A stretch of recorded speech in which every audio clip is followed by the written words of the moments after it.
Voilà, donc on va revenir sur cette capsule numéro 5. Je vais vous la partager de ce pas.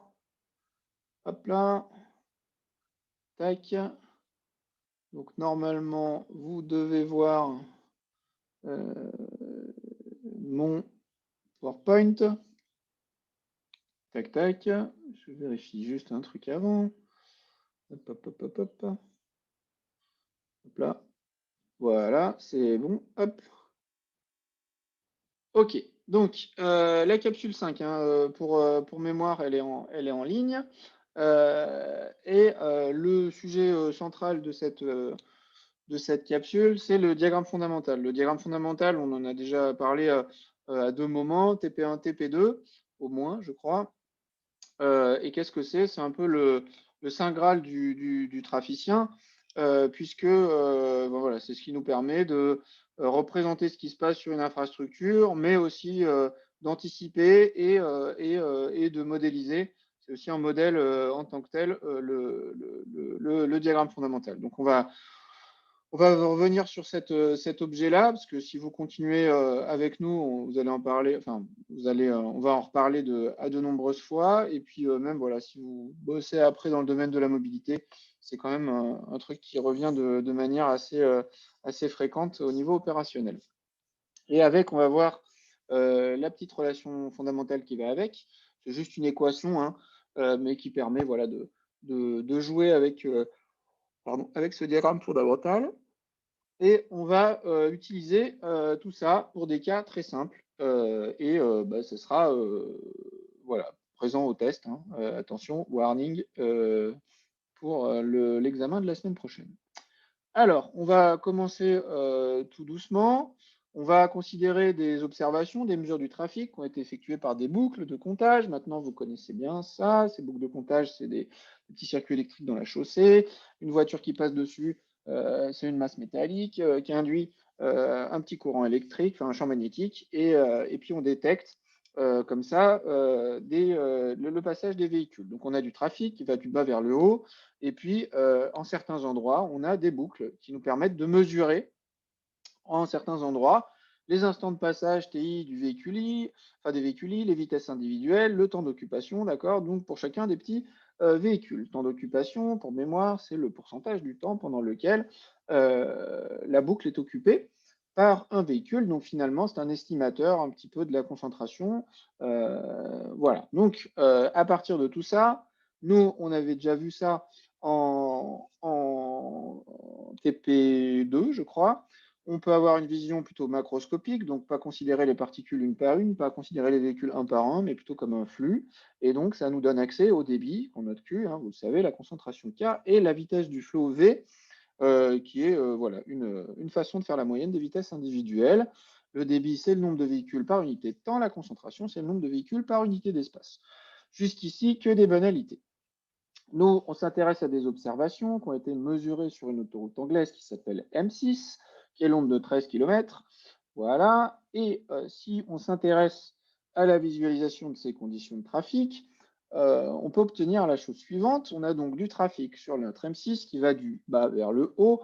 Pour mémoire, on ne s'intéresse pas aux mouvements latéraux des véhicules, on s'intéresse juste à un fluide qui va dans une direction unique, enfin, qui va dans une direction unique. Voilà. Et donc, du coup, on a nos différentes boucles le long de cette infrastructure et on peut imaginer étendre aux zones adjacentes les conditions de circulation, les conditions de trafic observées par ces boucles. Si on fait ça, eh bien, finalement, on peut étendre les mesures de Q, K et V à chaque boucle voilà, représenter les grandeurs macroscopiques le long de notre infrastructure. D'accord? Donc, on peut comme ça construire une carte de chaleur des vitesses, en l'occurrence ici, puisque l'abscisse, c'est le temps, l'ordonnée, l'espace, et les couleurs, c'est les vitesses. Les colorimétries, plus on est proche de zéro, plus les vitesses sont faibles, plus on est proche du vert clair, plus les vitesses sont fortes. Et donc, qu'est-ce qu'on voit sur notre carte de chaleur? Eh bien, on voit beaucoup de zones vertes qui correspondent à des zones fluides, des vitesses élevées, proches des 120 km/h. Et puis après, des zones bleues, des espèces de camailleux de bleu là. Donc on voit qui correspondent aux zones congestionnées. On voit des belles ondes de congestion, hein, ces espèces de grands traits là qui remontent de l'aval vers l'amont de l'infrastructure. Donc là, on est vraiment dans de la dynamique de la congestion. On l'a déjà vu plein de fois, cette dynamique. Et du coup, on voit aussi qu'on a un camailleux de bleu, donc on a différentes vitesses congestionnées, différents états de trafic parmi cette congestion. D'accord? Donc ça, c'est ce qui se passe globalement, on en a déjà parlé, mais nous, ce qui nous intéresse, c'est ce qui se passe localement.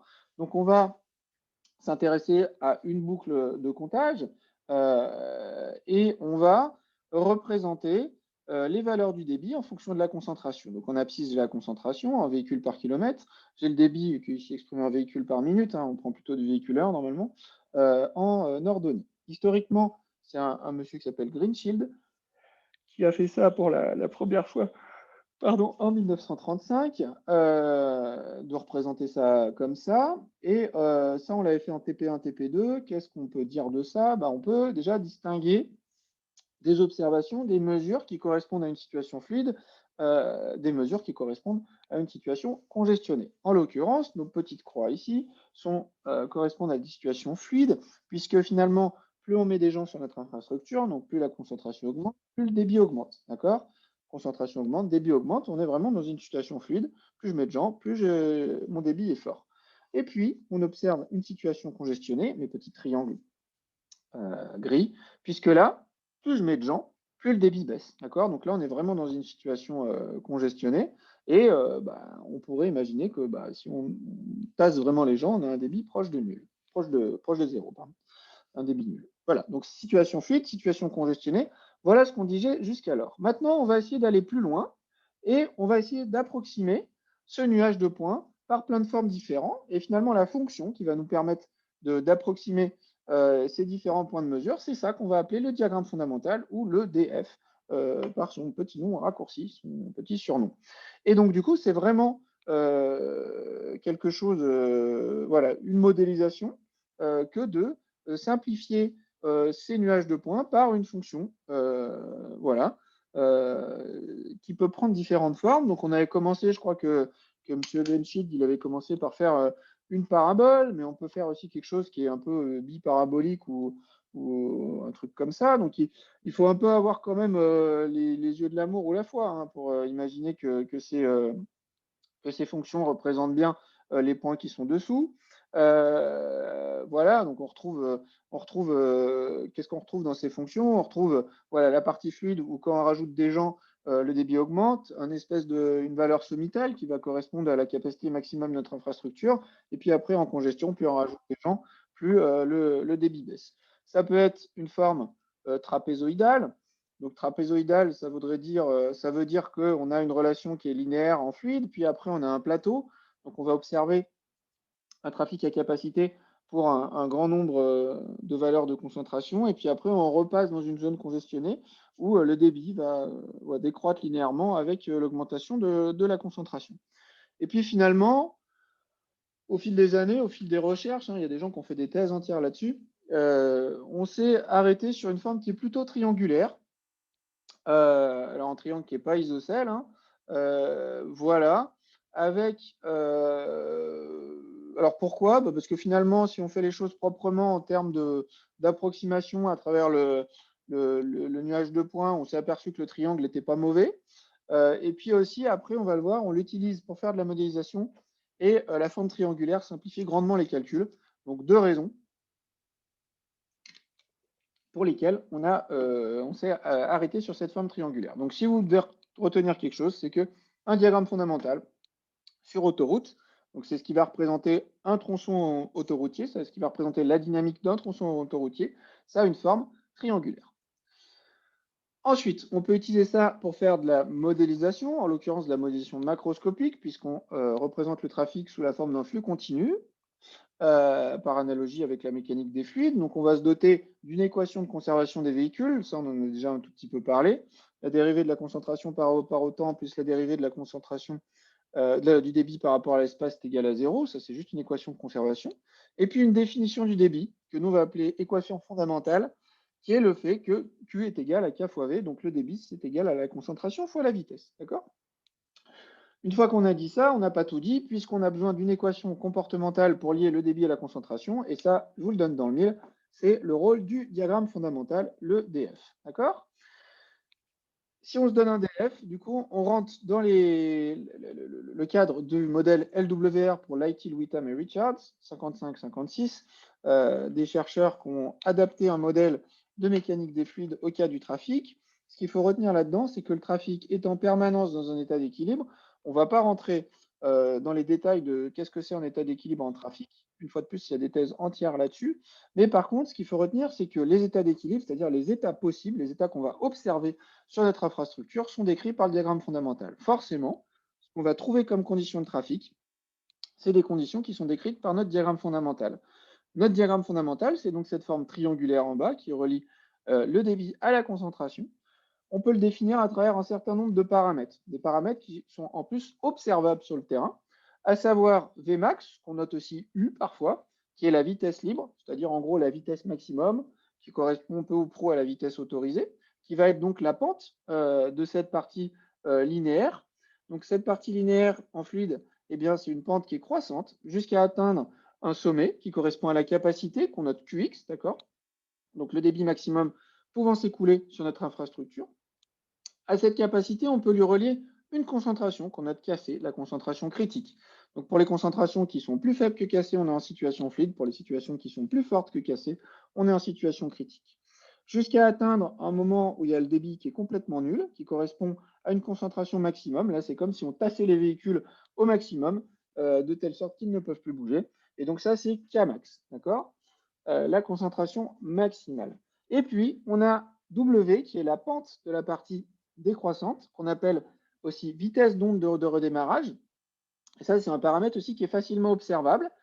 Si par exemple, vous vous mettez au niveau d'un feu de circulation, lorsque le feu va passer au vert, eh bien, la première voiture va démarrer, puis la deuxième va démarrer, mais un petit peu plus tard, puis la troisième va démarrer encore un petit peu plus tard. Et finalement, si vous regardez ces instants de redémarrage, eh bien, vous apercevez qui correspondent un peu à une constante, qui est ce paramètre W, donc qui est facilement observable.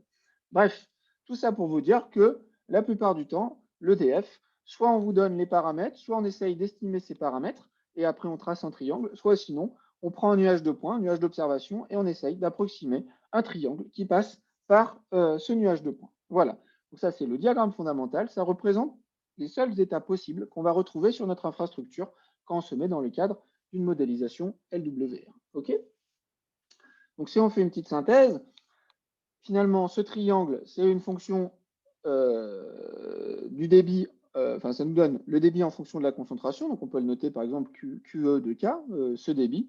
Et donc, finalement, on peut simplifier notre équation pour se ramener à une seule équation hyperbolique scalaire de la variable K. Est-ce que c'est important de retenir ça? Absolument pas. Ce qu'il faut retenir, c'est que derrière, il y a plein d'outils mathématiques pour résoudre ce type d'équation de manière analytique, par exemple en utilisant des ondes cinématiques, la méthode des ondes cinématiques, ou par exemple en utilisant les courbes de véhicules cumulés. Les courbes de véhicules cumulés qu'on a vues la semaine dernière, qui finalement, en plus d'être une méthode graphique, sont finalement aussi une méthode de résolution analytique d'équations très compliquées comme ça. Voilà. Nous, on ne va pas le faire ici. Si vous continuez en VA ingénierie de la mobilité, on aura tout loisir de faire ça ensemble. Et puis, ça veut dire aussi que, vu que les mathématiciens se sont donnés à cœur joie, on a plein de modèles numériques pour simuler ces équations et résoudre ça à l'aide de l'ordinateur. Voilà. Nous, dans le cadre de ce cours, on va faire des choses qui sont beaucoup plus simples. On va surtout utiliser le diagramme fondamental pour déterminer des valeurs de débit, de concentration et de vitesse. Et voilà, essayer de jouer un petit peu avec ce diagramme fondamental et avec la régulation Q égale K fois V pour anticiper sur ce qui passe et évaluer le fonctionnement d'une infrastructure. Donc, on a notre triangle avec les différents paramètres, Vmax ou U qui est la vitesse libre, qui est la pente en fluide, Qx la capacité, Kc la concentration critique, Kmax la concentration maximum et W la pente de la partie décroissante de notre triangle. Si par exemple on a un état d'équilibre A, donc A ça va être mon petit point ici, eh bien je peux déterminer le débit QA associé et la concentration Ka associée. Si je veux déterminer la vitesse qui correspond à ce point de fonctionnement, on dit point de fonctionnement ou état d'équilibre, eh bien j'ai l'équation QA égale Ka fois VA. Voilà. Donc rien de bien compliqué là-dedans. Si par exemple maintenant je prends l'exemple d'un point de fonctionnement en situation congestionnée, comme mon point B qui est ici en rouge, eh bien je peux déterminer la concentration associée ou le débit associé. D'accord? Alors, si vous connaissez uniquement le débit, vous voyez que vous avez deux points possibles. Un débit fluide et un débit congestionné. Ça, après, c'est l'analyse du problème, l'analyse de la situation qui vous dit où vous vous situez. Si vous avez une valeur de concentration donnée, bah là, c'est univoque, hein, il n'y a qu'une seule valeur de débit possible. Okay, et si je m'intéresse à la vitesse, finalement, la vitesse, eh bien, c'est quoi? La vitesse, elle va être égale au ratio de la concentration, pardon, du débit sur la concentration, QB divisé par KB. Eh bien, qu'est-ce que c'est? Visuellement, si je trace un segment de droite qui part de l'origine jusqu'au point de fonctionnement, eh bien, la vitesse, c'est la pente de ce segment de droite. D'accord? Donc, visuellement, graphiquement, je peux représenter mon triplet, débit, concentration, vitesse. Et toutes les situations de trafic auxquelles je peux m'attendre sont décrites par ce triangle, le diagramme fondamental. Voilà pour ce petit rappel sur le diagramme fondamental. Et je vous propose maintenant d'utiliser ça dans le cadre d'un petit problème TP, si vous n'avez pas de questions sur cette première présentation. Voilà, pour rappel, cette présentation est aussi disponible sur ma chaîne YouTube. Vous pouvez mettre des pouces, vous abonner à la chaîne, et voilà. Alors, est-ce que vous avez des questions par rapport à ça? Très bien. Et bien, si vous n'en avez pas, je reviens de suite. Bon, exactement 10 secondes.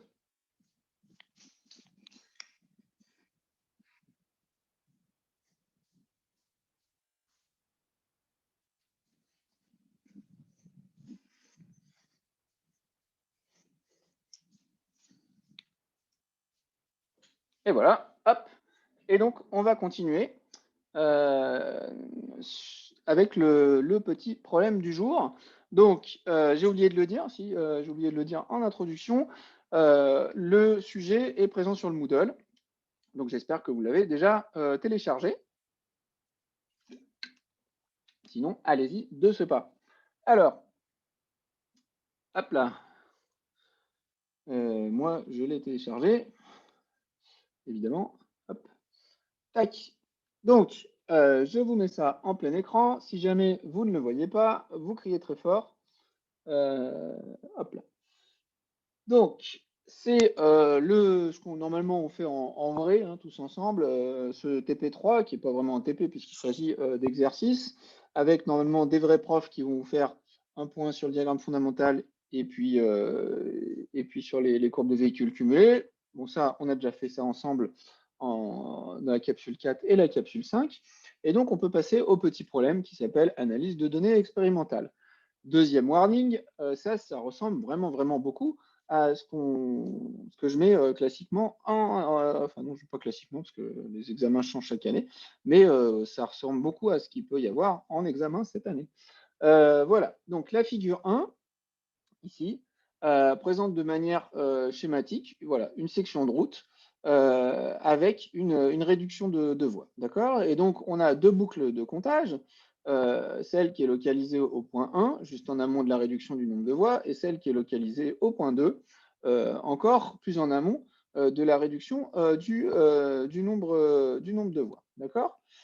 Le débit de demande et le débit observé sont représentés sur la figure 2A, tandis que la figure 2B propose la chronique des vitesses qui est mesurée au point 1. D'accord? Donc, hop là, pardon, il faut que je vous enlève tout ça parce que vous n'avez pas ça sur votre énoncé. Hop. OK. Donc, on a deux graphes ici.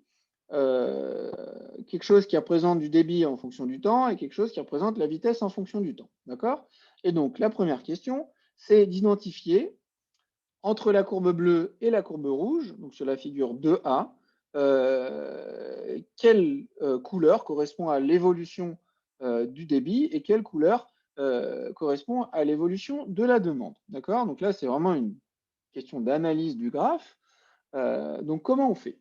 Eh bien, on peut aller voir la chronique des vitesses et on voit qu'à partir de 9 minutes, on a une baisse des vitesses puisqu'on passe de 60 à l'heure à 12 à l'heure. Donc, qu'est-ce que ça veut dire? Ça veut dire que finalement, à partir de 9 minutes, on a une congestion qui se met en place. OK?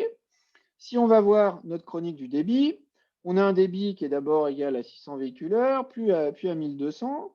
Et puis, à partir de l'instant 9 minutes, on a une courbe en pointillé rouge qui reste égale à 2400 et une autre qui passe à 3000. D'accord?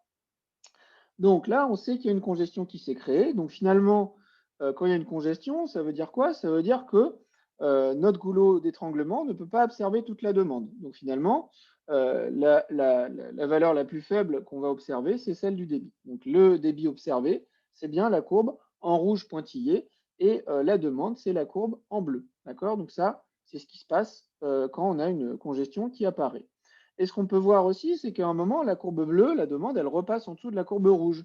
Pour autant, on reste en congestion. Bah oui, ça, c'est ce qu'on avait vu dans les différents types de congestion, congestion d'offre, congestion de demande.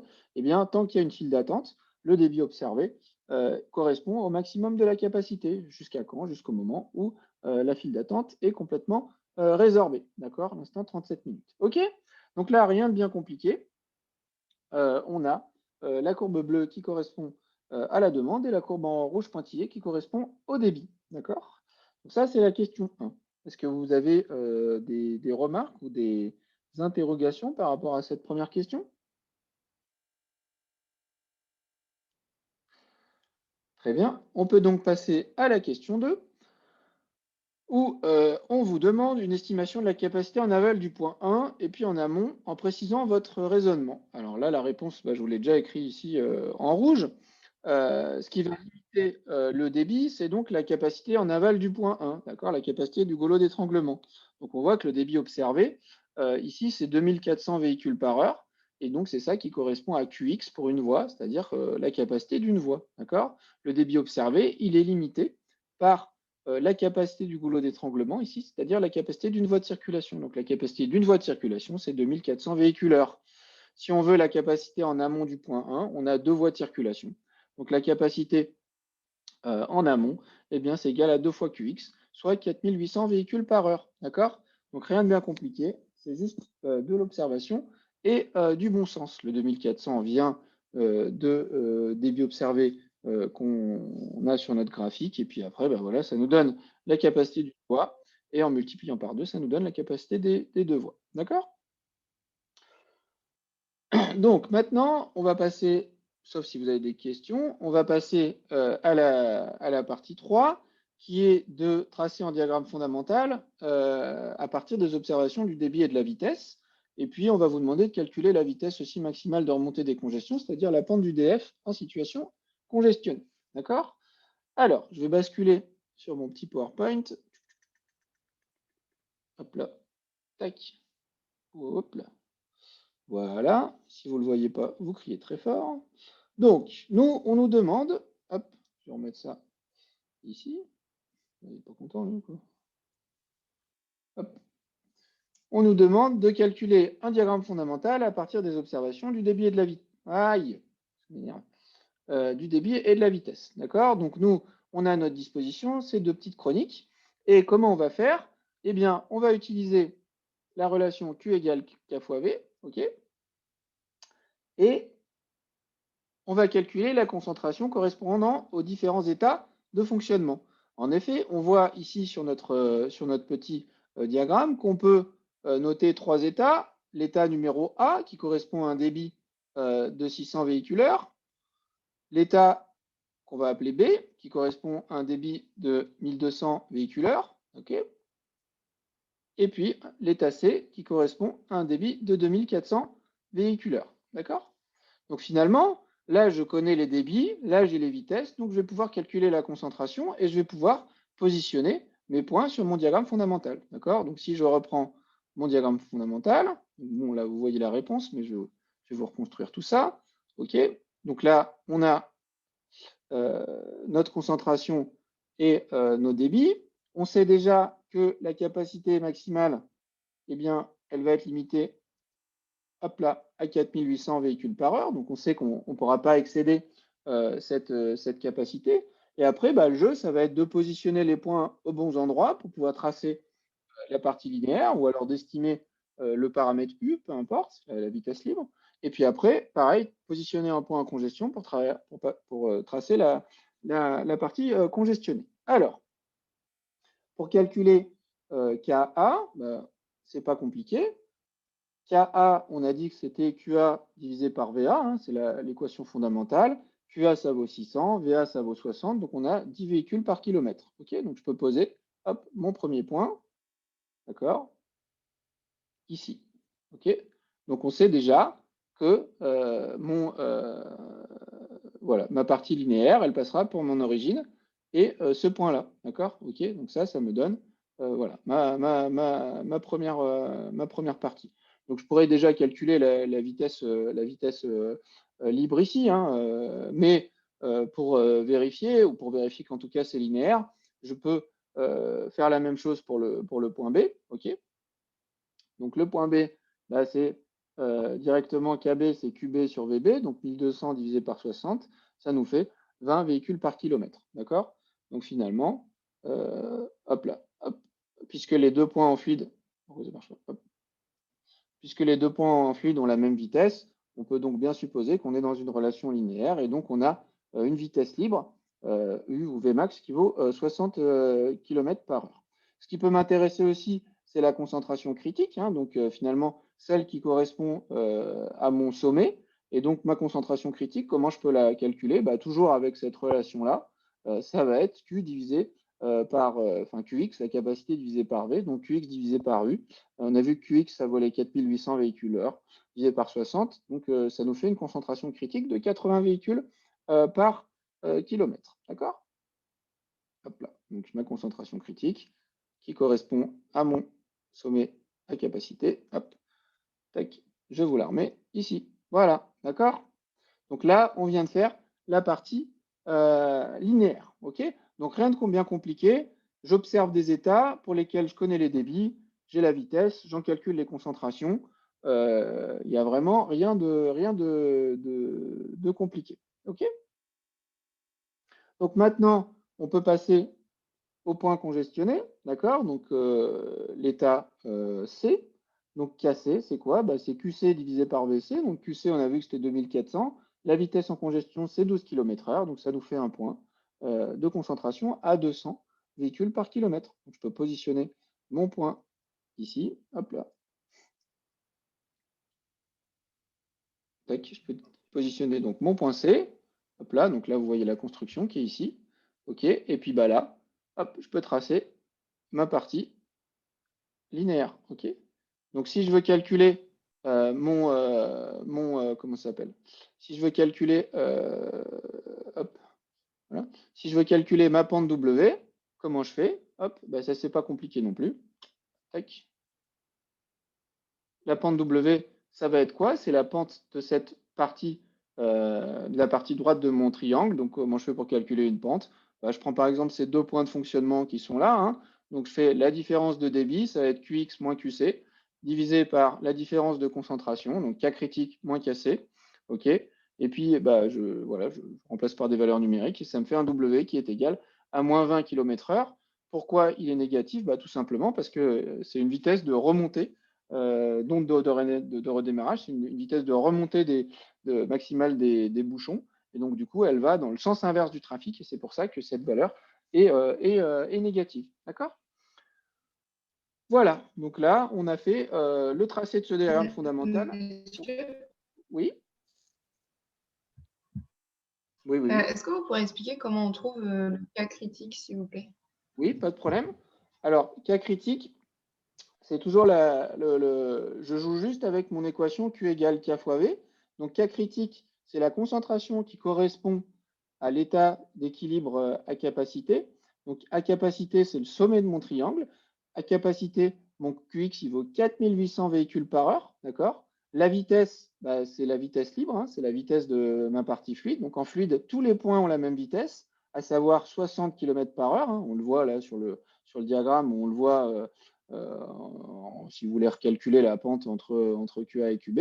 Donc finalement, pour avoir K critique, je divise mon QX par ma vitesse libre, donc 4800 divisé par 60, et normalement 6 x 8, 48, donc je ne me suis pas planté, et ça me donne ma concentration critique. Est-ce que ça répond à ta question ou pas? Ah oui, merci. Si j'ai pas été clair, je peux recommencer. OK, voilà. Donc rien de bien compliqué là-dedans. Hop là. Donc je vais rebasculer sur mon énoncé, si je le retrouve. Tac. Voilà. Donc maintenant, on va passer à la question numéro 4. Donc, on vous demande, bon, alors déjà, on vous propose la chronique du débit au point 2. On vous dit que le point 2 est situé 1000 mètres en amont du point 1. Ce sera pour tout à l'heure. Et on vous demande de tracer à la main les courbes de véhicules cumulés de la demande et du débit au point 1. D'accord? Et on vous demande après de retrouver l'instant de disparition de la congestion, de calculer le temps total perdu par l'ensemble des véhicules ralentis par la congestion. Donc là, on retombe vraiment dans un exercice qu'on a fait la dernière fois, à savoir tracer des CVC et utiliser ces CVC pour apporter des informations. Alors, je vais vous partager un petit PowerPoint pour la réponse et pour voilà, illustrer mon propos. Tac, tac, tac, tac, tac, ça c'est bon. Voilà. Donc normalement, vous voyez mon PowerPoint qui doit être tout blanc. Hop. Donc, pour tracer les CVC, hop, on va remettre ici nos chroniques parce qu'on en a besoin pour savoir ce qui se passe. Et puis, les CVC, d'accord? Eh bien, hop, vous avez vu la dernière fois ce que c'est déjà. Alors, qu'est-ce que c'est mes CVC? Donc, on a vu que les CVC, c'était des fonctions qui étaient qu'on notait grand N, qui dépendent du T1 et de X, donc du lieu d'observation. Et puis, on avait vu que les CVC, finalement, c'était assez simple parce que la pente d'une CVC correspondait au débit observé. D'accord? Donc, du coup, là, on a les chroniques des débits. Donc, ça va être pas très, très compliqué de tracer ces CVC. D'accord? Donc, en noir, on va tracer la CVC de demande. C'était ce qu'on appelait la CVC des arrivées la dernière fois. D'accord? Donc, pour mémoire, les courbes de véhicules cumulés, c'est de la théorie des files d'attente.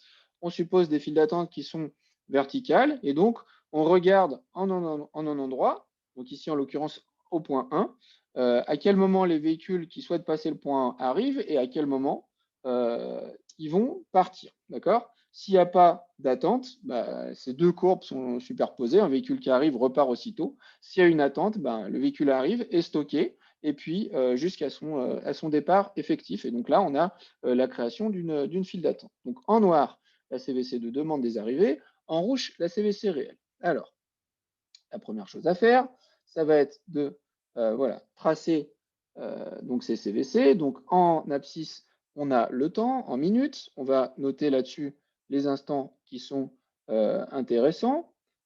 Donc nous, on a vu que les instants intéressants, c'était l'instant 1 minute, 6 minutes, 9 minutes, 30 minutes, 37 minutes. Hein, c'est les instants qui sont ici. J'invente absolument rien.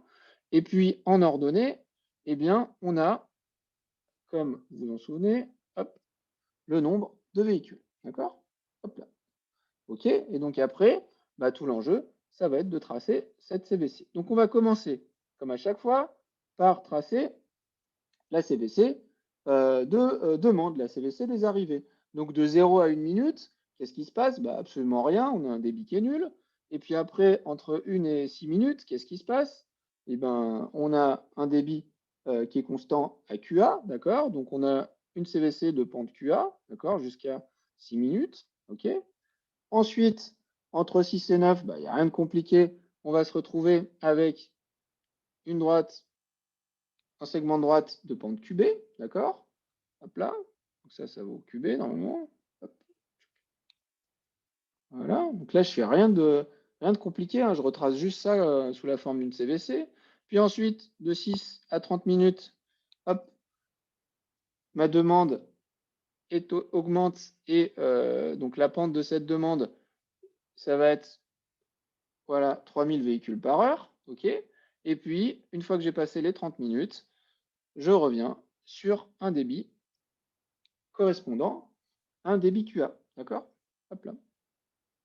D'accord? Hop. Donc là, rien de bien compliqué. J'utilise juste ma chronique pour tracer de manière s'accumuler de manière cumulée, et vu que la pente, c'est le débit, ben, finalement, je suis juste en train de faire l'intégrale de cette variation-là, d'accord, ou la courbe cumulée de cette chronique ici.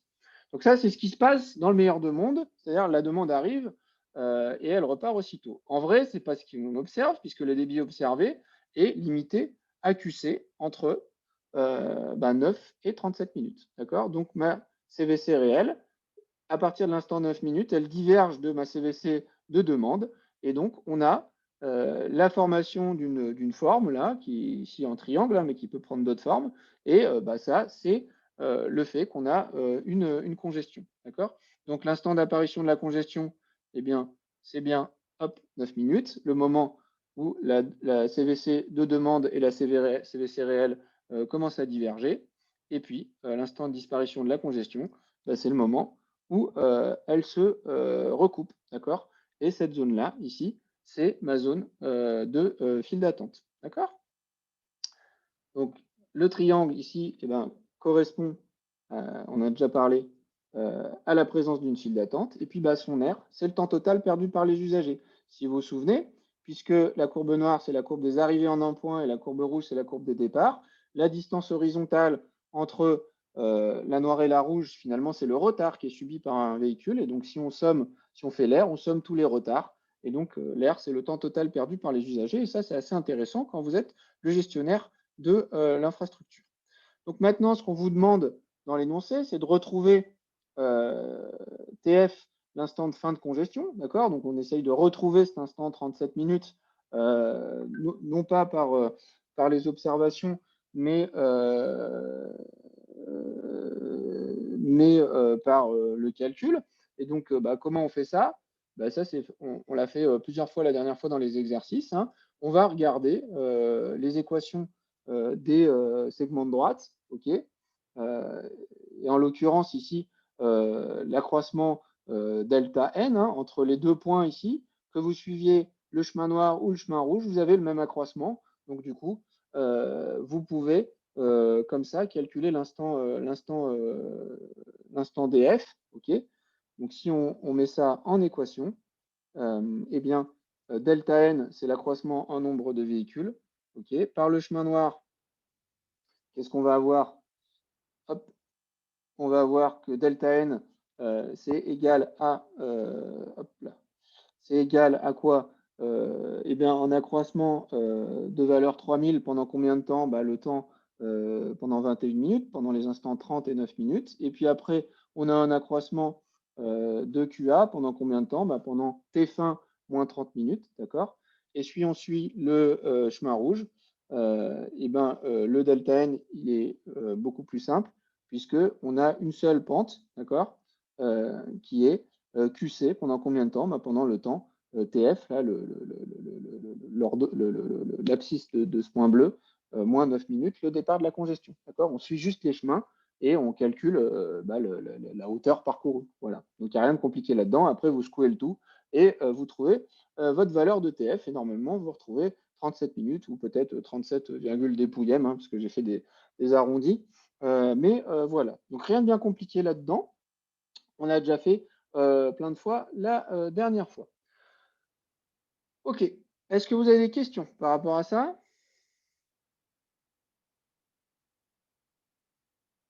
Ok. Euh, donc, la suite de la question de l'énoncé, c'était de déterminer le temps total perdu, donc à savoir l'aire de ce triangle. Alors, attendez, j'ai perdu mon machin. Ah si, une question. Ah non, c'est pour me dire non.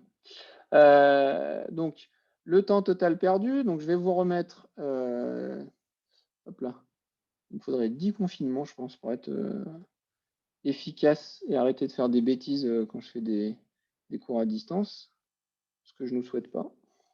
Hop là, donc je remets mon petit graphique ici. Et donc, nous, on va déterminer, on cherche à déterminer l'aire du triangle qui est ici. Moi, je vous propose la méthode suivante, hein. Donc, à savoir que, voilà, le temps total perdu, c'est l'aire, donc on le note RT souvent, c'est l'aire du triangle qui est ici. Moi, je vous propose de décomposer en deux triangles. C'est quoi ces deux triangles? Eh bien, vous voyez que là, à l'instant 30 minutes, j'ai tracé une base là, que j'ai notée D. Et donc, on peut définir deux triangles entre le rond bleu ici, la pointe haute de mon triangle et la pointe basse de mon triangle, de ma flèche là. Donc ça fait un premier triangle là. Et puis un deuxième triangle ici avec le point ici. D'accord? Et pourquoi ils sont pratiques? Parce que D, ça se calcule facilement. Et H1 et H2, les hauteurs, vous les avez aussi déjà calculées. Donc du coup, pour déterminer D, bah, c'est assez simple, hein. Vous suivez, enfin voilà, c'est une différence d'accroissement entre le chemin noir qui vaut du coup 3000 fois 30 minutes moins 9 minutes et le chemin rouge qui vaut 2400 fois 30 minutes moins 9 minutes. Donc ça vous donne D. Et puis après, bah, une fois que vous avez D, vous pouvez calculer l'aire des deux triangles, puisque l'aire du grand triangle, ça va être la somme des deux petits triangles. Donc ça va être D fois H1 divisé par 2. Donc ça, c'est l'aire du triangle de gauche, plus D fois H2 divisé par 2. Ça, c'est l'aire du triangle de droite. Et donc ça vous donne le temps total perdu qui est exprimé en temps fois du véhicule, puisqu'on somme les retards de l'ensemble des véhicules. D'accord? Donc voilà pour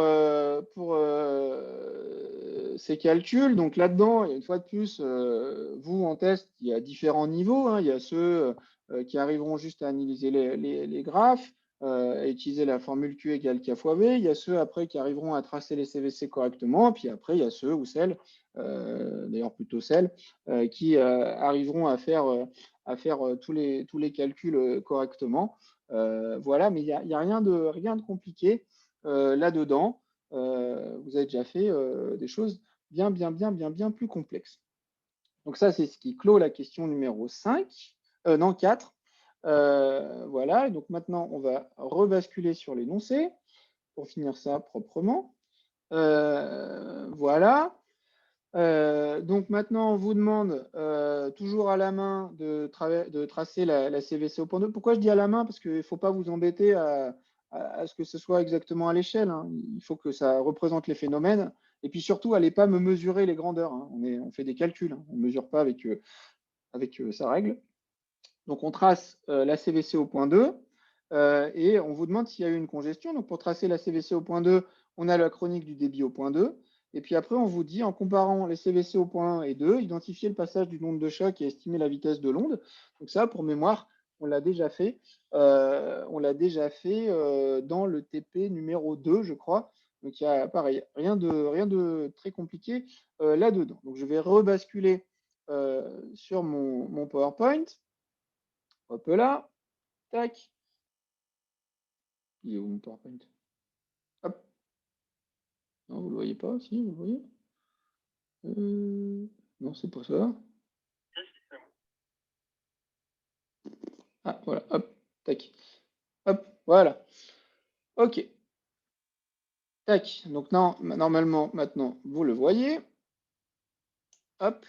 Et donc, nous, on va tracer nos CVC au point 2. Donc, je vous remets les grandeurs qui nous intéressaient. Voilà. Notre CVC au point 2, bah, il n'y a rien de bien compliqué. Ah, donc, on veut la CVC directe, hein, on veut pas la. De toute façon, on n'est pas en mesure de tracer la demande puisqu'on a juste le débit. Donc, on trace nos deux axes, le temps et le nombre de véhicules. On va prendre nos instants singuliers, particuliers, enfin remarquables. Donc, les minutes qui sont affichées. OK, hop là. Et puis, on va essayer de tracer ce qui se passe entre chacun de ces instants. Bah, de 0 à 5 minutes, on voit qu'on a un débit qui vaut 600. Donc, ça veut dire quoi? Ça veut dire qu'on a une CVC qui est de pente constante égale à QA. Puis après, de 5 à 8 minutes, on a une CVC de pente constante égale à QB. Puis après, on a un débit observé qui vaut 3000 véhiculeurs. D'accord? Et puis après, on a une chute du débit, OK, à QC. D'accord? Voilà. Est-ce que ça correspond à une congestion? Bah, en fait, on voit que la demande au point 1, elle reste à 3000 véhicules pendant cette période-là. Donc, ça correspond bien à une congestion, c'est-à-dire la congestion du point 1 qui est remontée au point 2. D'accord? Si c'était juste une baisse de la demande, eh bien, ce débit-là qui chute en fait, on retrouverait la même chose au point 1, à savoir un débit à 3000 et puis après, une demande ou un débit qui chute et qui rechute. D'accord? Donc là, ce n'est pas le cas. On a bien une congestion qui remonte et qui va venir limiter notre débit au point 2. Et cette congestion, elle met un certain temps pour venir là. Et puis, une fois passé l'instant 29, eh bien, on a un retour, j'ai envie de dire, à la normale, avec une pente égale à QA. Voilà. Donc ça, c'est notre CVC au point 2. Est-ce qu'il y a eu congestion? Oui, il y a eu congestion, puisque ici, le débit correspond au débit de la capacité en aval. D'accord? Donc maintenant, comment on détermine l'instant d'apparition de la congestion? Bah, c'est le moment où on passe de 3000 à 2400. Donc la congestion est apparue au point 2 à l'instant 24 minutes. Et donc, puisqu'elle était apparue à l'instant 9 minutes au point 1, ça veut dire qu'elle a mis 24 moins 9, 15 minutes pour aller du point 1 au point 2. Si on, donc ça, il n'y a rien de compliqué là-dedans. Et si on veut la vitesse, dans l'énoncé, on vous dit qu'il y a 1000 mètres entre le point 1 et le point 2. 15 minutes pour parcourir 1000 mètres, ça fait du 4 km/h. Voilà. Donc rien de compliqué là-dedans. On l'avait déjà fait au TP2. OK?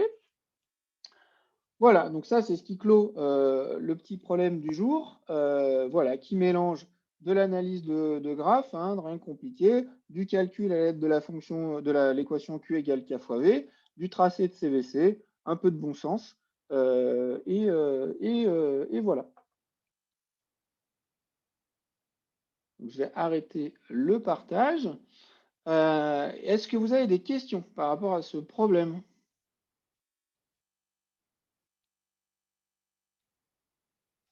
Ou par rapport à d'autres éléments du cours, que ce soit du contenu ou administratif, on va dire? Non? C'est le moment ou jamais, hein. Bon, et ben, si vous n'avez pas de questions, moi je reste à votre disposition.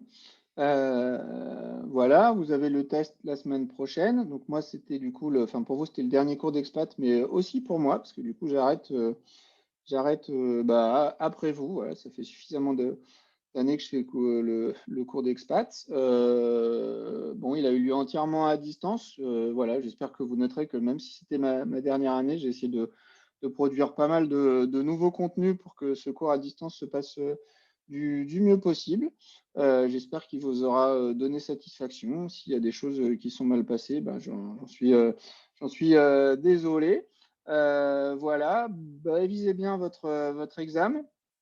Et puis sinon, bah, je vous souhaite voilà, une bonne fin d'année et peut-être un jour à plus tard. Voilà, merci beaucoup, à bientôt. Merci, au revoir. Au revoir.